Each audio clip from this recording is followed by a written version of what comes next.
আরেকজনের সাথে লাইন করছে। কি দিন এলো এ খুদা। ঠিক আছে ভাবি, আমি চলে যাচ্ছি, বাই বাই। আমার আবার বাজার করতে যেতে হবে। ঠিক আছে এখন যাও, আমারও এখন ঘরে অনেক কাজ পড়ে আছে। সকিনা দিদি, ও সকিনা দিদি, ও সকিনা দিদি, একটা কথা শুনেছো? না, আমি তো কোনো কিছু শুনিনি। কথা আমাদের যে কাশেম আঙ্কেল আছে না, ওনার মেয়ে ওনার বউ কার সাথে চক্কর চলছে। কারো কাছে বলবে না কিন্তু দিদি। এসব বলে আমার কি লাভ, আমি কারো কাছে মোটেও বলবো না। সকিনা দিদি, ও সকিনা দিদি, কোথা থেকে এসেছো?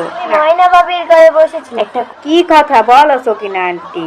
বাড়ির কাশিম আছে না, কাশিমের বউ আর কাশিমের মেয়ে কার সাথে জানি টাঙ্কি মারে। কারো কাছে কিন্তু বলবে না দিদি। আমার খেয়ে কাজ নেই নাকি আমি এসব কথা বলতে যাব? তুমি নিশ্চিন্তে বাড়ি যাও।